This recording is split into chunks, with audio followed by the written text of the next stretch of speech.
Hello and welcome to another bedroom guru. As you can see, I haven't got anything on again. I know I'm being a bit naughty. No, I'm not really. The reason why is because I'm letting my tattoo heal on the back of my shoulder. A lot of you may have seen it on Instagram and Twitter and on Facebook. It's a picture of a phoenix. It's a very important picture. It's a very important tattoo. Because 3 years ago, when I was still on my journey back to getting to where I wanted to be, I vowed that I would have a phoenix on my back, which says "Still I Rise," and it was going to mark the beginning of a new life full of abundance, peace, tranquility and happiness. It's very important to me, and I know I keep going on about this, but I've had to deal with loss of every kind, of friends, of people, my homes, my career, my health, my lifestyle. I've had to start from the very bottom, stripped bare, and I've fought my way forward with every ounce of strength I could possibly muster, dealing with a chronic illness. And I've got to a space now where I'm accepting boundaries. I'm in my beautiful home. I'm very happy where I am. I'm very content in my own skin. I deal with my illness as if it's just an inconvenience now and then, because I've just had a couple of days in bed, but do you know what? It was great for box sets of writing, so it's all good. And I'm very proud to have had that tattoo finally done on the back of my shoulder, because it just marks the fight, the strength of the human spirit and the will to survive. So yes, I'm pleased about that, very pleased. I'm going to be doing quite a lot of talking today because I've got my interview tonight with KCOR Radio, Las Vegas. If you fancy a listen, it's at 9 p.m. The link's on all of my media sites. If you want to have a little listen, I haven't even got a clue what we're talking about. So it's going to be pretty much like this. I never know, I kind of know what I'm talking about today because I'm answering a question by Wendy Tighe that wants to know about past lives, spontaneous past life flashes, and soul groups. And so, yes, I do know what I'm going to be talking about, but other stuff just flits in there as I'm talking away. Bless my heart. It's a bit like my dear diary. I want to talk about this today. So, yes, Wendy, I'm going to answer your question on past lives. I have basically had many experiences of past lives which have been shown to me, and I've been able to either research them or find the origin of where they come from to obviously verify them, to validify them. The reason that I've had that situation in my experience or my life experience is because I'm obviously here to write and teach and speak about the realities of different lives, the reality of reincarnation, the reality of heaven. So that lot up there know that I need to say, well, this is how I know that past lives exist. So they know I need that evidence. And so that is why I've got such a comprehensive memory and a comprehensive understanding of where I've been before. Some people have got no clue whatsoever. They just go through life. Perhaps they've got an affinity to Egypt or affinity to First World War or affinity to cavemen, I don't know. And normally that's kind of a reflection of what you've lived through before and that you still have a penchant for it. You know, when I see ladies on the TV that are perhaps or anywhere that are in their 50s and wear their makeup and, you know, wear all their hair in that era and they love the music, sometimes I wonder, did they have a previous life there and that's why they've got such a loving for it, you know? Who knows indeed. But what I do know is what I can tell you about some of my experiences. I've had many lives, and I'll just touch on a couple today just to let you know.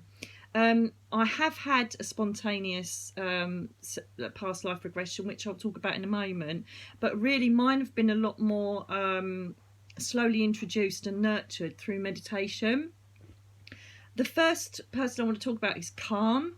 Oh, he's absolutely gorgeous. He's about 6'5", most gorgeous green blue eyes and dark hair, and he's just quite young actually. And he basically introduced himself to me once in a meditation, saying that he was my dad, and that he missed me very much, but he was always looking out for me down here. He's my healing guide. If I need healing, or he wants to take me on a healing journey, or if I'm in fact doing healing on other people, he's the one that always turns up. He's so lovely. He's lush. Holds this big hammer in his hand, sometimes a stake. as in a wooden stake, not a nice juicy steak.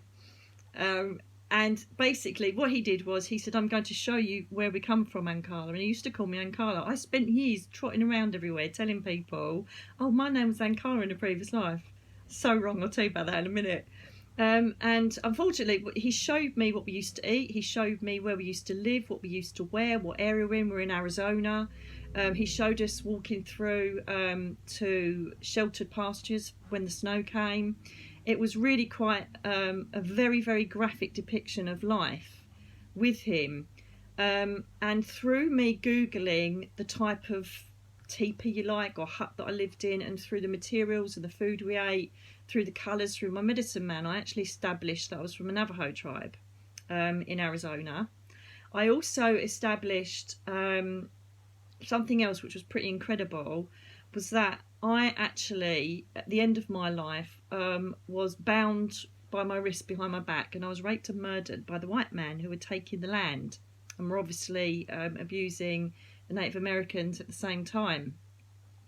And it wasn't till many moons, oh, and he also showed me, put me on the pyra, calling the great buffalo in the sky. And when I obviously Googled the funeral rituals of how they would, you know, deal with their dead, it was exactly the same. I just couldn't believe it. And it wasn't until a few years on that I remember having a meditation. He just popped up in it. I wasn't, intending to actually connect with him at all. And he said to me, you do realise that you are healing in this life from our previous life together. And I thought, I don't really understand that. And he said, why do you think you have such weak wrists? Now, I've broken both my wrists. One was a proper fracture. The other time I was on duty and went over and had green stick fractures on both wrists when I was on duty in the snow at Brentwood. That was good. And I've got really, really significant weakness in my wrist. I can't even, do you know if like you're getting up from the floor, I can't push myself up. I have to do that. I have to lock my wrist because they're so weak. And so he made my wrist tingle, and I thought, that's a bit weird. And then he said, why do you think that you had an obsession with helping rape and murder victim families in the place? And I was like, oh my God, of course. And so he said, these problems with your wrists are scars from the past. These are scars from that life. He said, but that's why you took this vocation on looking after these people, because you went through it yourself. Interesting, isn't it? So, I wonder perhaps with lots of spiritual people, or people aware of previous lives, whether, they're actually doing something in this life that they had a passion for or needed to rectify from a previous time, Luckily for me, my soul projects past the death time, so I don't actually go through the trauma of the death of that life. My soul takes me straight to the oblivion and the sublimeness of heaven. So I don't find going back to my past lives traumatic. I find them exceptionally exciting and very, very telling of the fact that our souls are eternal and that we merely just choose to come down here for an experience and go back up, which I've already spoke about in another video. This leads me nicely, before I go into any more past life experiences, into soul groups. Wendy also asked, do we meet with other soul groups? Absolutely yes. When we come down and choose our human experience, we basically come as a soul group, and our roles change within that soul group. So for instance, if your mum was your mum in a previous life, she could be your daughter this time round. And as you've heard before, I mentioned in a previous video about the little boy that said to his mummy, don't worry mummy, I was your mummy in the last life, you're doing okay. Figure that one out. Do you know what I mean? It's only little So we all come down in our soul group, and we all have different roles and various challenges we've set up for ourselves. We are either helped or hindered sometimes by the soul group just for that experience. What happens is that we do integrate with other soul group members from a separate soul group, and they come in to bring us a lesson also. I would say particularly they're negative experiences. I would say that perhaps the other soul groups come in and will create something that makes us, the saying, what kills us makes us stronger. I think that's definite in this, so they might come in and break your heart, they might come in and ruin your job, or goodness knows what. Or they could be good for you. They could just be a stranger or a friend that briefly meets you for perhaps, 5 months, 5 minutes, that helps you on your path. So they come in to kind of help you or hinder you on a little challenge, and they disappear off, you never see them again. You notice that with soul group members, when you meet up with somebody, if you've just met someone, sometimes you just think, my God, I need to just be with you forever. They could be male or female, doesn't matter, and you just absolutely love them, and you're together for life. Or you meet them on holiday and you still stay in contact with them forever, you know, because they're part of your life. Whereas other people just fizzle out and disappear. The people that fizzle out and disappear are not part of your soul group, and they're not part of your path. You're part of your life plan. That's why they disappear as they do. That's why we break up with best friends. You know, I have in the past had a friend that I never thought I'd ever be away from, and then obviously something happened, and her and the member of her family who created one of the biggest heartbreaks of my life disappeared. But I'm so grateful for that now, because it teaches you to be stronger. It teaches you where it went wrong. You get taught boundaries. You get taught to lead a stronger, more focused life. So don't ever think that whether it's a negative or positive impact that's had on your life, you know, is a punishment, or, you know, something's gone wrong and it's all your fault. Don't do that to yourself. You've asked for an experience so that you can expand on your humanity. Okay? And so, yes, we can meet with soul groups, but they fizzle out away from us, Wendy. Okay? With the soul group, we obviously have them come and help us. Sometimes they hinder us, as you know, family and God knows what. Sometimes they do. However, we've asked for this experience, and this is what I just wanted to share before I speak about my previous other experiences to do with past lives, is that we have chosen a path to experience humanity at its extreme, whether it's happy or not. So the older we get, the more times we come down, we want to have stronger challenges. So old souls normally have a lot tougher life. Normally they get a lot of blows happen to them. They have lots of losses, or, you know, they have incredible amounts of pain. And you just think, God, what have they done to deserve that? I haven't done anything. They've asked for it. Because when we're up there, as I've already described in previous videos, we basically are in this most sublime, euphoric place. And we do get a bit bored and we want to have a taste of humanity again, you know. And so the older ones think, no, it's a bit too easy. I think I'm going to have this happen to me this time, you know. And this is what happens.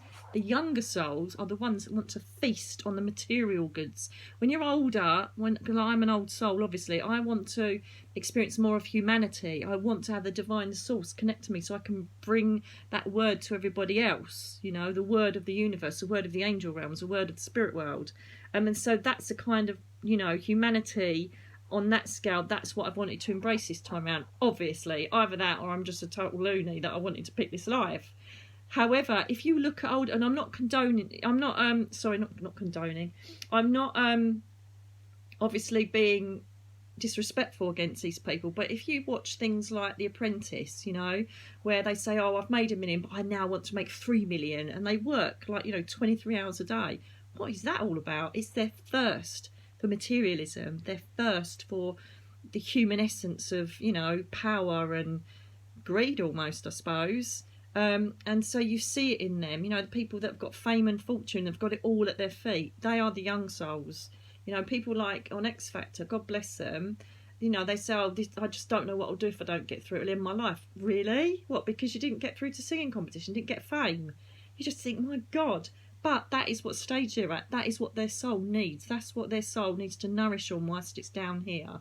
Whereas other people that give up their lives to run homeless places or give their lives up to, you know, rescue dogs for the rest of their life for no pennies whatsoever, they're the other spectrum. They're the other end of the soul journeys here. They're the older souls that just want to experience good in this life and create good and spread abundance and love. That's the difference between a young soul and an old soul. So because I'm part of this ambassador movement towards educating you on the spirit world and the universe and all the other things that I've learned along the way, I've had, as I say, very comprehensive connections with my past lives. So we spoke about karma, which was really, really interesting. As I say, a lot of them have been brought into meditation. I've had quite a few, but I'm only going to pick the last couple that I've had. I've definitely had some incarnation during the Second World War, because I've got a massive affinity to anything to do with the Second World War. I get totally emotional about it. I've seen myself sitting in a back room, quite robust, with an apron on, having a fag and trying to work out rations. So that's part of my spontaneous. It's been brought in meditation, but it's never been explored with me any further yet, which is a bit weird. But then I've had people in readings say about the Second World War, so it's almost like they're backing that up. It's like with Carl, when I first was introduced to him back in 2003, I suddenly had 2 people in a week say, do you understand the name Khan, a big Native American? And then someone actually drew him and wrote Hammerhawk at the bottom. I was like, oh my God, because that was his name. That's what he told me. His tribal name was Hammerhawk. But to me, he was Khan. Actually, I forgot to mention this as well. What happened was, a few years after I'd met him, I was running around saying, my name's Ankala, and I met this Native American at Psychic Fair, and he went to me, that's not your name, darling. He goes, it means daughter. And he was my dad in a previous life, Khan was. So I'm like, oh my God, how brilliant is that? So that backed it up even more. Obviously, you know about my lovely Julianus. I've told you before that when he introduced himself, he told me that I was a nun, 1452 in Trastevere, Rome, and Pope Nicholas V presided over us. We were welcome in the house of Mary Magdalena, which I've got a massive affinity to, Mary Magdalena. And I went over to Rome, and I asked to go to the church, and the taxi took me to it, and it still stands to this day with his bust inside. I also found Pope Nicholas V's crypt. Again, this is a story I've already mentioned on another video, but this might be for a new viewer that hasn't watched that yet. And so I literally physically found him, the church I was in, the date that he was presiding over it, Pope Nicholas V. It was all completely correct. So pick the bones out of that one, because I'm telling you now, I found one of my previous lives. I also have a massive connection to Devon and Cornwall. I know that I've had previous lives here. I also know that Catherine, who introduced herself to me, I think it was mostly about 2 years after Khan turned up. I kind of went through a decade, like the early 2000s, of being introduced to my guides properly. I'd seen them throughout my life, but they kind of, you know, rocked up and said, right, this is us, we're going to help you. And when she turned up, she was standing on these cliff tops, and I've subsequently, randomly actually, I didn't know where they were. I felt they were on the Devon-Cornwall coastline. And I remember taking the dogs up to Berry Head, just up past Brixham there. And I stood there and I just got this bolt of Catherine standing next to me. And I thought, oh my God, this is where she was standing. So I know that's mostly where my heart lies here. I don't know why. That sounds awful against Essex, because obviously, you know, they're my roots. But I don't miss it at all. I don't have any connection there, but I've had a longing to be living here, and I feel settled here. And so this is perhaps where I'm supposed to be. And so, you know, geography is very, very strong. When you hit that energy of where you used to be, you know it. It's really hard to understand. And, you know, with these spontaneous episodes you'll go to a place and you'll know without any doubt in your mind that you've been there before. You haven't. You know exactly what road leads where, you know where this room goes, you know where this exit is. You just know the place. Absolutely, categorically know the place. Or people have even ended up just, you know, speaking in a different language, stuff like that. And basically, it's because you've been there before. It's as simple as that. You've been there before, and all the memories are coming flooding back to you of that place that you've once been. So I had Julianus, Catherine. One of the spontaneous ones I'll talk about is when I had a gong bath. Gong baths are, oh my God, they're just so lovely. When the gong actually is hit, there are various different tones of gongs from various different archangel frequencies, that kind of thing, different frequencies. I don't know a lot about it, so, you know, I'm not great on it. All I do know is that it resonates with your soul and brings healing and connects with what you need. And as a skeptic, when I first went, I thought, well, this is a load of old pants, because they're just going to bang a gong and I'm just going to lay and go, oh, that's nice. But I could feel it resonating in my body, literally vibrating every essence of my soul. And then I was out of it. It was only about a minute and I was totally out of it. Came back round on a specific, I think it was a lighter gong or even a Tibetan bell, and I was awake and I felt absolutely wonderful, energised, at peace. It was just a lovely experience. And so I thought, when I go next, I'm going to bloody stay awake this time. Couldn't do it. Could not stay awake. I was out of it like I'd been given an anaesthetic. It was unbelievable. So during one of these times, I normally sit in the nothingness, the power, and it's wonderful. You've got nothing on your mind. You just literally go somewhere and are vaguely aware of vibration for your soul. That's it. However, I was shown me standing, and it's one that I need to actually find out on a journey. I need to get this one established because I know that I'm going to find it at some point in the future, and I feel it's Cornwall. I was basically in a tower. I remember the round whitewashed walls, really cold place, horrible. There were no curtains or anything at the window, so I think I'm going back a time. And I was very young. I had long dark hair, very attractive, and but I was so desperately sad, and it wouldn't surprise me if the ghost of me still wanders around doing a replay of that place, because I basically was with a very rich man. He was awful, horrible fat pig of a man, and I don't know if I was sold or I was promised. I don't know what happened, but I ended up having 3 of his babies. I had 2 girls and a boy. And as soon as I had them, they were taken away from me and taken to another larger estate. And it was a bit like the Charles Diana story, to be honest with you. It was just, I think I was just used for breeding some kids for like for the heir to the place, because he was in love with an older woman. And I knew that. His mum was an absolute bitch of a woman as well.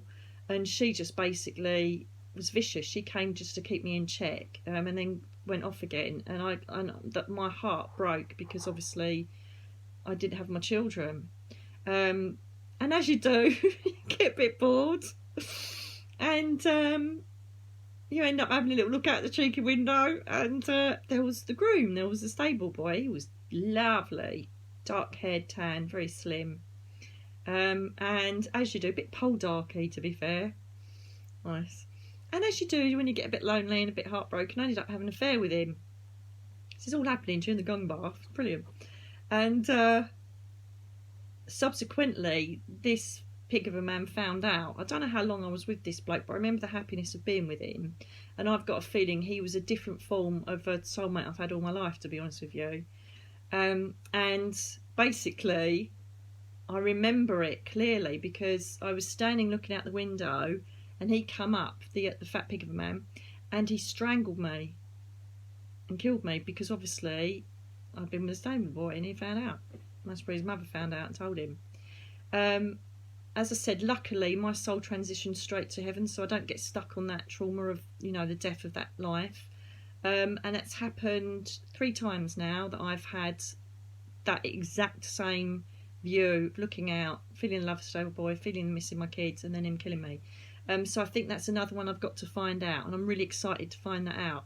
So if you get any affinity to a place or certain things that don't belong to this era, or if you get, spontaneous bursts of yearning to go somewhere, go find it, research it, because it's so exciting. Because the whole point of it is knowing about previous lives. Sorry, phone's on. Knowing about previous lives gives you some sort of, I believe, some form of comfort. It helps you to understand that humanity and human life is just a blip.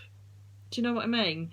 And as I say, I'm not, no way, absolutely not taking away the fact that we do have human pain, human loss, tragedy, problems in our lives. I'm not taking away from that at all. I'm not disrespecting that at all. However, when I have upsets in my life, I always look to the fact that we are eternal souls, and this is just a tiny little life. Everybody says life's short. This life is short. Yes, it is. But when we go up, we've got a whole eternity of life, And so when things happen to me that break my heart or hurt me or I get frustrated with, whatever it is, I just think, when you go up, you're going to look at this, it's going to be a distant memory. It really is. The only reason that you're connected to the human world when you pass up is if you are comforting or making yourself known or being around for part of your soul group that's still already living. Then soon as all of that soul group goes up and you're en masse again back in heaven, get a bit bored after a couple of decades or whatever it is, you just think, should we go back down? What should we do? Now, sometimes you go to Metatron, Scribe of God, Scribe of the Book of Souls, Akashic Records, and you sit with your soul guide and say, right, what are we going to do? And so sometimes you may get a little memory from a past life, go, actually, I want to just sort that out because that wasn't quite right, that life. you know, but there's no emotion to it. It's just a little adventure went on. And I just think, do you know how I look at it? Do you know the film Total Recall? Right, where they click into an experience and they have this, and it's really real, and they have this experience and it's all lovely, and then they come back out of it. It's a bit like that, you know. We pick, oh, I'm going to have this on my life, I'm going to have this adventure, I'm going to have this, I'm going to do that, I'm going to meet this person, and then you go and do it basically, and then your guides are there to just make sure you keep on that path, and if you don't, your life changes like a bitch, like mine did. But that's another story, and you've heard that one before. And so that's the only reason we really connect to the earth, like when we've gone up. So we come back down and we do what we do. So what I'm trying to say is that, you know, even with loss, you know, people that have passed over, I don't ever think of, it's hard, because of course you do to begin with. You think of them in their physical bodies, the fact they've passed and they've left you.